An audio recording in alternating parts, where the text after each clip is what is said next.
My name is Dylan Hillman, and I work at Sol-Ark. I'm an operations manager here.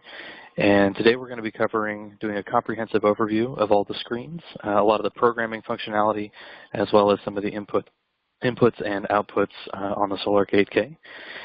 So to get started, I'd actually like to switch camera views here and take a look at the user area.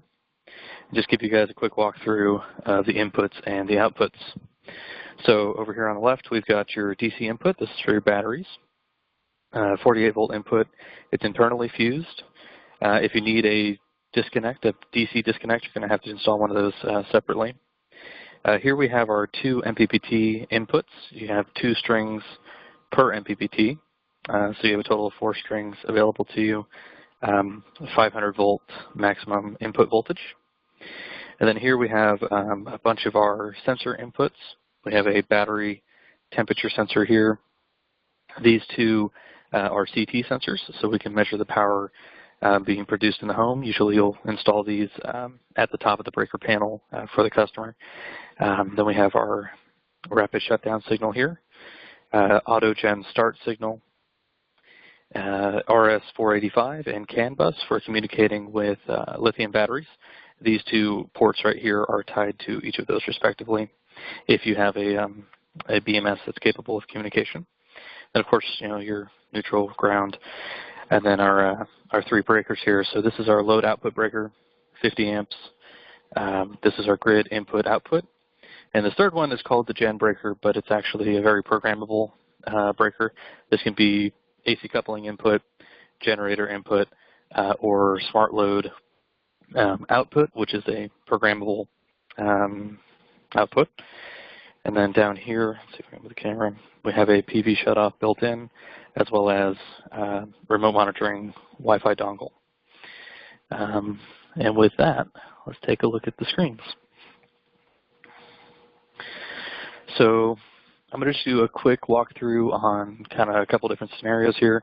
So right now, you can see that we're producing power on the panels, selling back to the grid, and barely charging the batteries here. So what I'm going to do is I'm going to kill the PV, and I'm going to give it some loads, and then I'm going to get rid of the grid. And so you can see that the grid turns yellow. That means that the grid is no longer there, and it's just telling you about that. The battery also turned yellow, and the reason for that is I have a very small battery bank here. And if you take a look here, this is also yellow. It's just warning you that you're close to the max amp charge or discharge for the battery bank that's currently installed.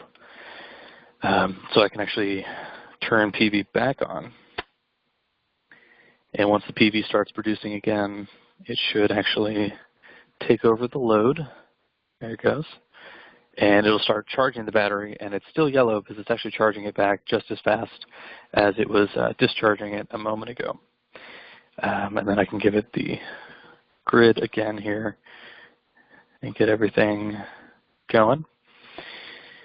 So starting here on the left in terms of screens, by the way, you know, your escape button here, up, down, and enter.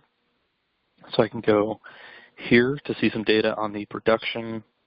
And I can go using the up and down arrows. I can scroll through the days, so see how solar production has been doing. And then I can come back over here, do the same thing for the grid. And showing it negative here means that you're selling back to the grid, because that's currently how we have it. I'll do a couple screens for you. That's kind of what it looks like. And then let's take a look at this button here. And these menus are kind of like the first tier of menus. So they're all accessible directly from the home screen. And we'll get into the more detailed settings menus here shortly. But here you have different columns. This column here is your solar column. So this is your wattage being produced on the solar array. And they break it down for you into MPPT1 and MPPT2. So here they're listed as L1 and L2. So L1 this is the voltage, amperage, and wattage for MPPT1, and the same for MPPT2. Then the grid column, this is actually in reference to what the system sees at the grid breaker on the unit. So this wattage here is negative because we're selling power, we're pushing power back through the grid breaker on the system back to the grid in this case, but it would also be negative if you're in limited to home mode.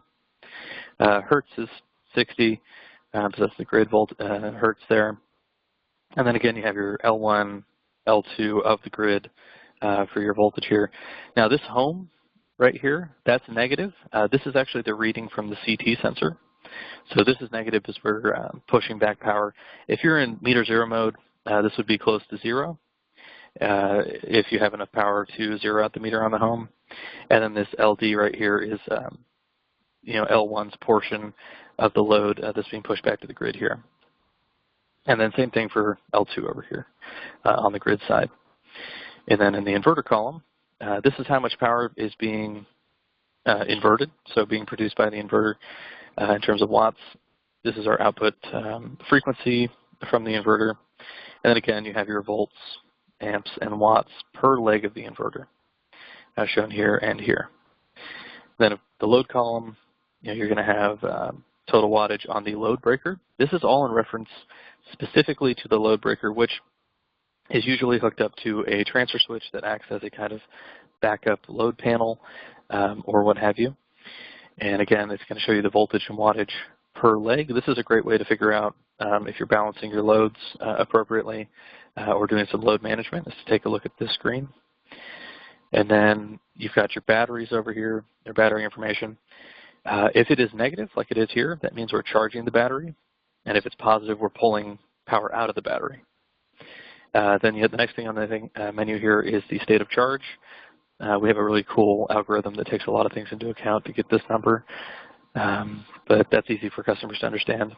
And then, of course, you have your voltage, amperage, and the temperature here. I don't have the temperature sensor hooked up on this particular unit, so it's defaulting to -20.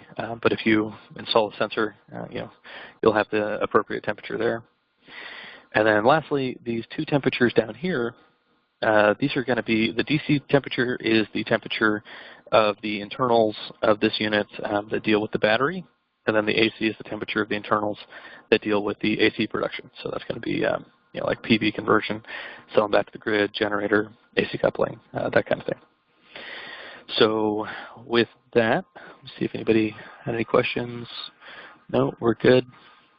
Okay, I'm going to move into the settings menu here. So to get to the settings from the home screen, you touch the gear icon, and it'll take you into this screen. While you're on the screen, if your Wi-Fi is hooked up and working properly, you're going to see a Wi-Fi signal here. You're always going to want to make sure that the time is set appropriately, because all of your graphs for your production values and everything are trying to debug remotely.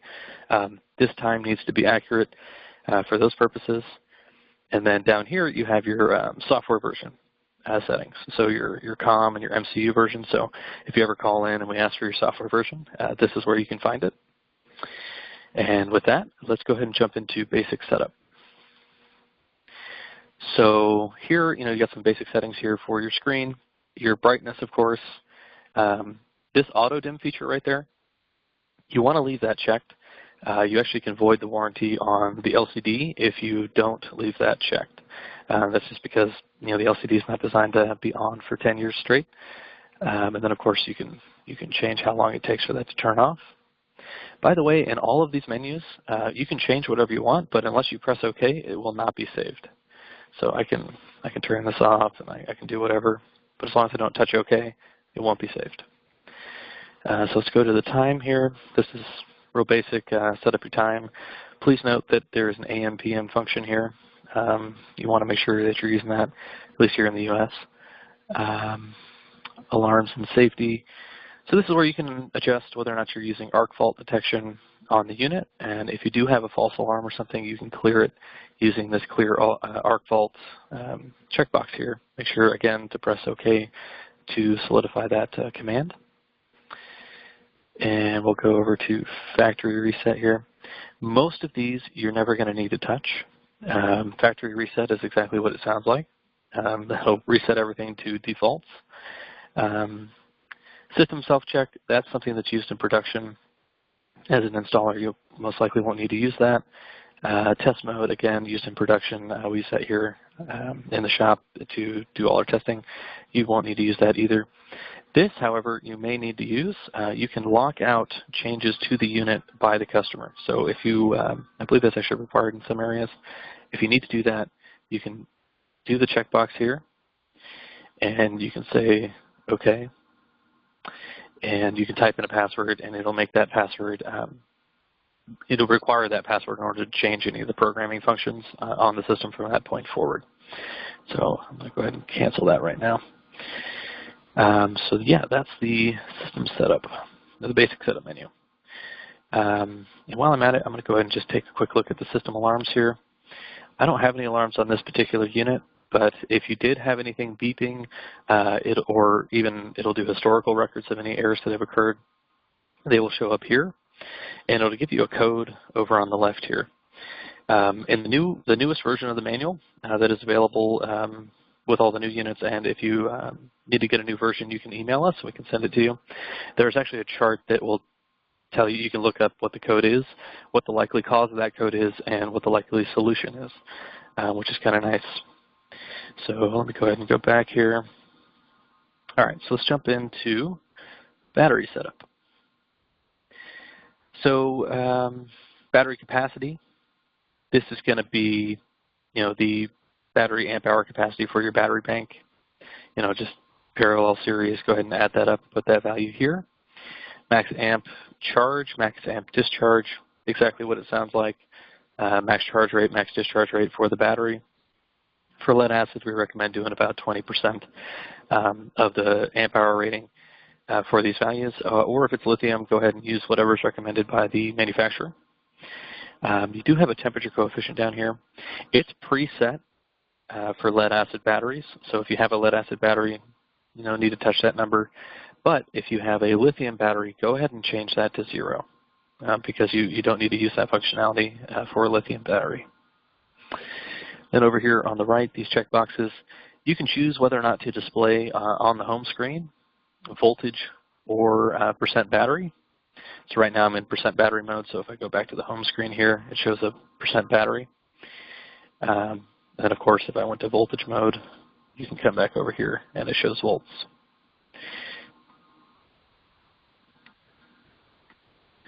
Okay.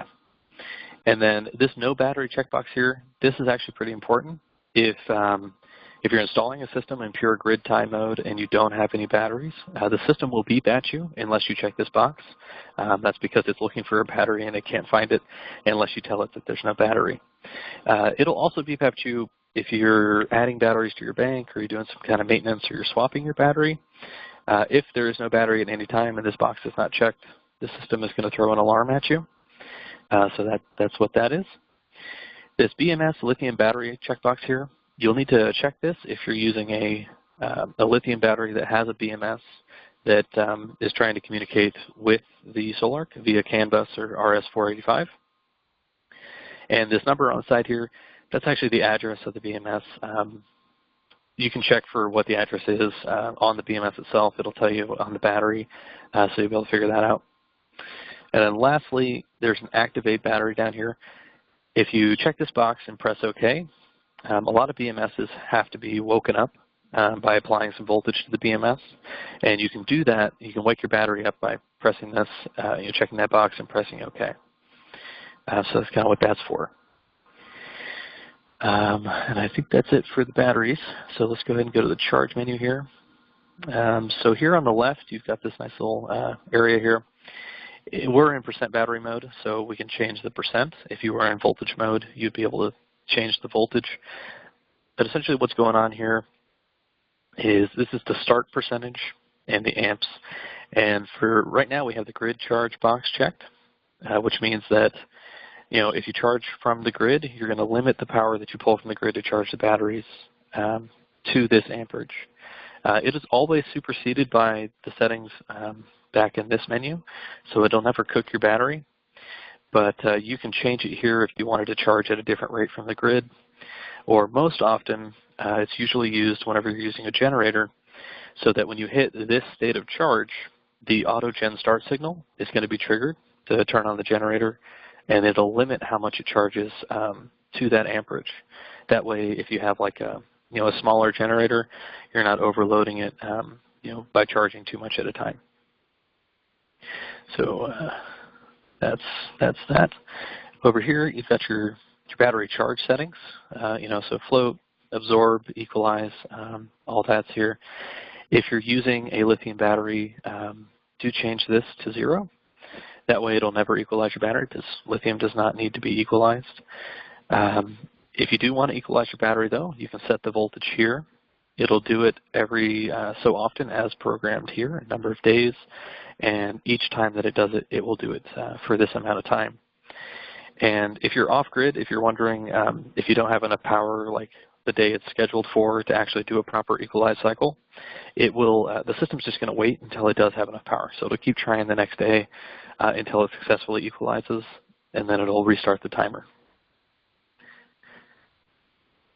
Okay, so let's move on to the discharge menu. So shutdown percentage is going to be the state of charge at which the system will turn itself off. And what I mean by that is the AC output of the system will turn off. It won't be totally off. And then the low battery is whenever it will start warning you. So if you hit this percentage or this state of charge, the battery icon on the home screen here is going to turn yellow, as well as if you're actually in this menu here, it's going to give you a yellow or red box around your battery voltage or percentage. So let me get back over there. And then your restart state of charge here. This is the value that you have to recharge the batteries to for the AC output of the system to resume. So if you discharge your battery until your system shuts down, say at night, it's going to wait until morning, charge your batteries back up via the solar panels until the batteries are 50% before it turns your AC power back on. So these are all adjustable for your situation, and it's pretty easy to program. You just touch the box here so that you see the cursor. And this goes for all the menus if you need to change anything. And you can use the up and down arrows to change those settings. You can also press and hold if you want to go faster. That's another nice feature there. This battery resistance number here, this is going to be dependent on the batteries that you're using. It's pre-programmed to the batteries that we sell ourselves, but if your battery manufacturer has a different battery resistance number, or you want to try and factor in the difference that occurs when you put batteries in parallel and whatnot, you can adjust it here. And then the battery charge efficiency, again, is going to be dependent on your battery.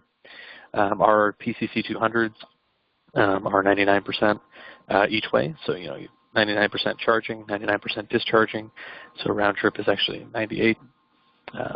You can change that too. I think most lithium batteries are about the same percentage there also. Okay, let's go into Smart Load. So here, if you want to enable the Smart Load feature, you'll check this box over here, and that's going to use the grid input or the generator input breaker as a Smart Load output. And the way that's going to work is the gen output breaker, or the Smart Load output breaker, which is the gen breaker, is going to only receive AC power if you're producing at least this many watts and the battery is at least this full. So essentially, if you fill your battery up to 100% in this case, and you're producing over 3,000 watts, the Smart Load breaker will receive power, and it'll stop receiving power if your watts drop below this amount on the solar panel production, or your battery drops below this percentage here. In this example, 95%. And this is, again, in percent mode. You can set this up to work in voltage mode, but the same principle applies. This Smart Load feature is most predominantly used for AC units and water heaters, kind of somewhere to put your power if you're off-grid for a long time and you're producing more power than your standard loads and batteries require. You have somewhere useful to put that extra energy. All right, so let's move on to the microinverter input. So this changes the function of that same breaker. So that the gen input breaker now is going to become a AC coupled input. And the way that works is, notice it'll gray out this here because it no longer is required. But essentially, it'll start using the AC coupled power whenever it hits this number. So usually this will be somewhere like 60% or so. And then it'll use that AC coupled panels or inverters to charge up the battery until you hit the percentage here, the state of charge here. And that's when it'll stop accepting power from the AC coupled panels. Okay, now we're going to do the grid setup. So this screen's got a lot going on. Here at the top, you can see your grid cell settings. If you're in grid tie mode, you can actually do up to a continuous 9,000 watts for grid cell back, which is kind of nice. But if you're off grid and you're going off of batteries only at night, you'll be limited to 8,000 watts continuous, just like the namesake Sol-Ark 8K. Then we have limited power to home. That's a really cool mode where we put CT sensors actually in the main breaker panel in the home. We measure how much power the whole house is using, and we will sell back to the home up until we hit that number. So we're essentially getting the meter as close to zero as possible, which is a nice way to get around paying connection fees and those kind of things with net metering agreements and whatnot. So the next thing here is limited power to load. Limited power to load is essentially the default mode. That's what's going to happen when you are in off-grid mode, or if the grid goes out, the system will put the priority on powering the load panel. Whatever's connected to the load panel is going to get priority coming from the battery, solar panels, and gen start, and what have you. This next thing here is time of use selling. So time of use, if you enable that, it will unlock this here. By the way, if you don't have that checked, you can't edit these. So when you're in time of use mode, you can edit these. This box here is the time that it's going to happen at for each different time slot. So whatever this row is programmed to do is going to happen from this time until you hit the next time. This second box here is the number of watts that you are going to pull from the batteries, specifically the batteries. You'll pull up to this number from the batteries at this time to meet the needs of the program system. And then this percentage here is going to be the lowest allowable depth of or state of charge at that given time while you're doing time of use. So essentially, the way that this row is programmed is that from 1 p.m. to 5 p.m., the batteries are going to sell back up to 8,000 watts until such time that the battery hits 60% depth of discharge, and then it will stop selling back from the batteries. Remember, that is a minimum. If it's during the day and you have solar panels charging the batteries are going to still be charged as a priority. So if this is 60% at 9 a.m. and the panels can get the batteries up to 100%, it absolutely will, even though this is programmed to go down to 60%. This checkbox on the far right, that's going to be whether or not you're going to allow grid charge at a given time. Or actually, the way I have it programmed right now, since I'm in limited load mode with time of use selling, this is actually the time at which you would allow the generator to start.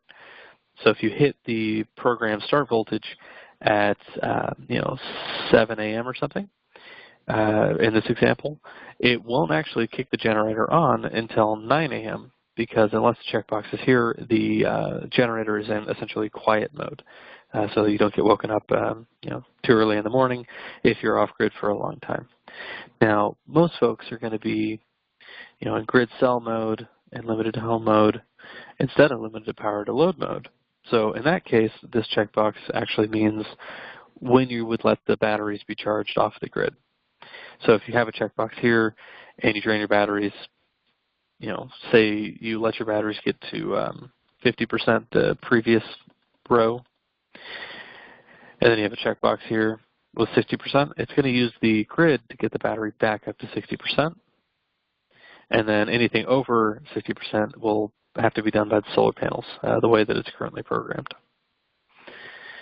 And then since I switched the settings over here for grid cell, time of use, and limited power to home, what that means is that during the day, it's going to make sure that the loads are powered and make sure that the batteries are full. And if those two things are satisfied, any power above and beyond that that's being produced by the panels will be sold to the grid. And then at night, in this mode, you will sell back to just the home from the batteries. So you're not going to be selling from the actual battery bank to the grid. It'll be limited to zeroing the meter off the batteries. So I think that covers everything on the limiter page here. Let's go ahead and go to cell control. So here we have all our settings for complying with the different grid requirements around the country and the world. General standard, that's going to be essentially if you don't have a whole lot of regulations where you are, a lot of times you can be in that mode. We do default the system, though, to UL 1741 and IEEE 1547.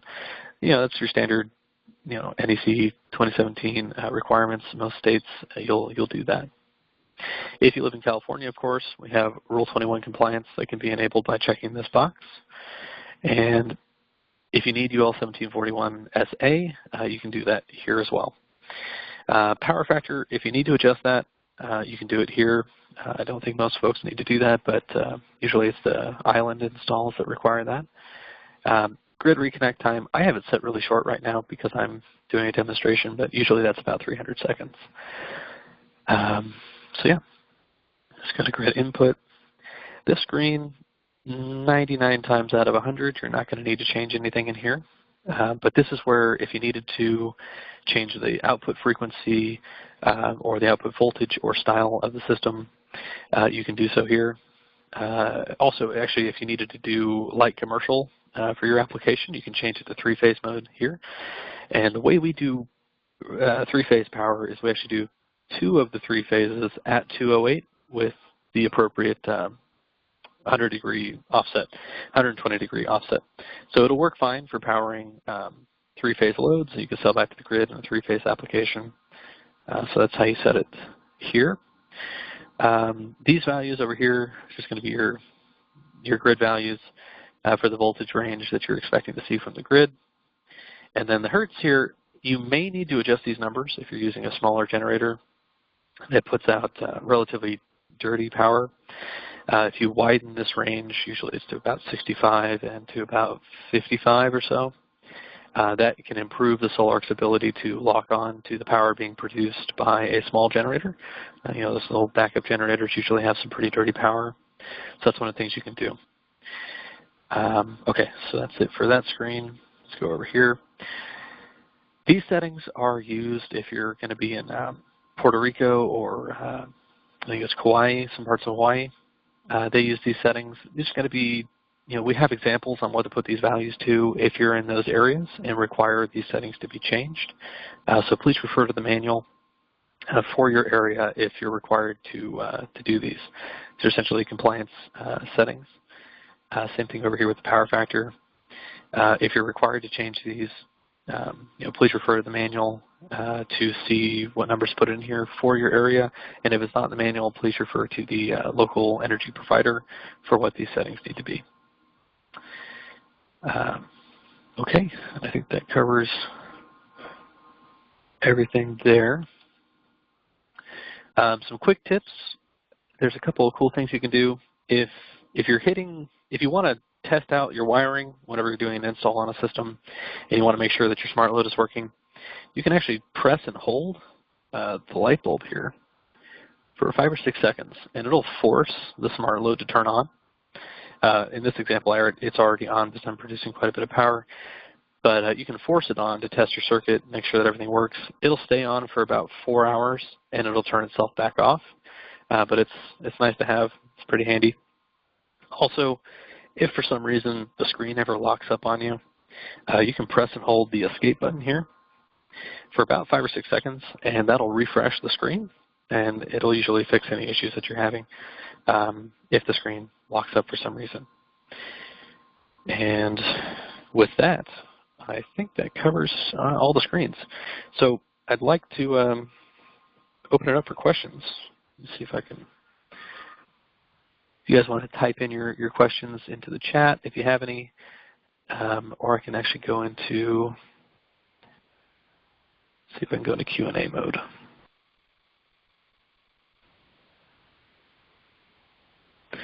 Okay, so I think you can unmute yourself and ask a question, or you can type it into the chat.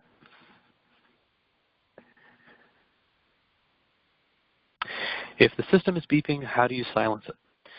So yeah, if you have a system that is beeping and you want to get rid of the beeping, you can go to Settings, you can go to Basic Setup, and you can uncheck this box and press the OK button. And that'll disable the beeping and give you some time to be able to hear yourself think.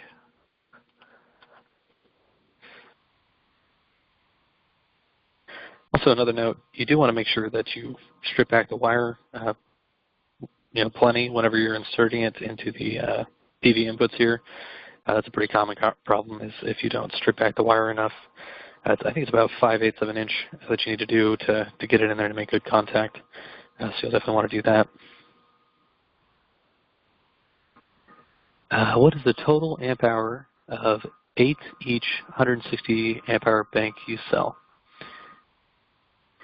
So if you get 8 of our PCC200 batteries, that's going to be, let's see, 320 amp hours total. So you'll do, they're 170 amp hours a piece, or 180 amp hours a piece. You have 4 in series, so you'll have 2 groups of 4 in parallel. So you have 180 times 2, so it's actually 360. Sorry, my mental math there.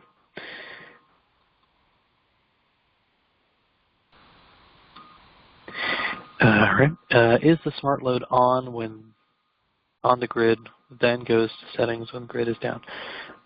Let's see. Is the smart load on when on the grid, then goes to settings when grid is down?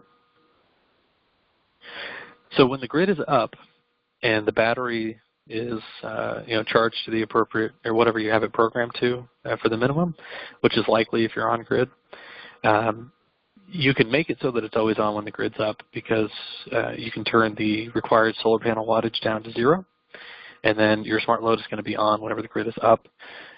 And then, of course, we'll require the battery percentage when the grid is down. You can always change that on the fly, too. How can I tell if the limiter sensors are reading correctly or are backwards or swapped? Yes, that actually comes up fairly frequently. So let me go back to the other camera. Okay, so if you go to the battery here, you can see the value that's being detected by the CT sensors here next to the HM.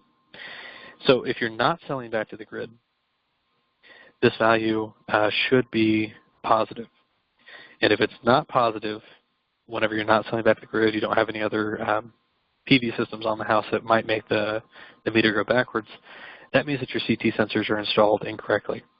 The most common way that I've seen it done is usually the cords for the L1 and L2 are just backwards. People don't usually mess up the polarity too much. The wires that are included with the CT sensors, I believe, are black and white. Black is negative. But yeah, that's how you check that. You'll want those to be positive. Here they're negative because we're selling back to the grid, so it really is negative. What is the max power for smart load? So the max power for smart load is going to be essentially determined by the max power that the system can do. It's a 40 amp breaker, but if you're doing other things, so you can basically go up to the maximum power that the system can put out, which off-grid is a continuous 8,000 watts with a 20 kilowatt peak for about 5 seconds.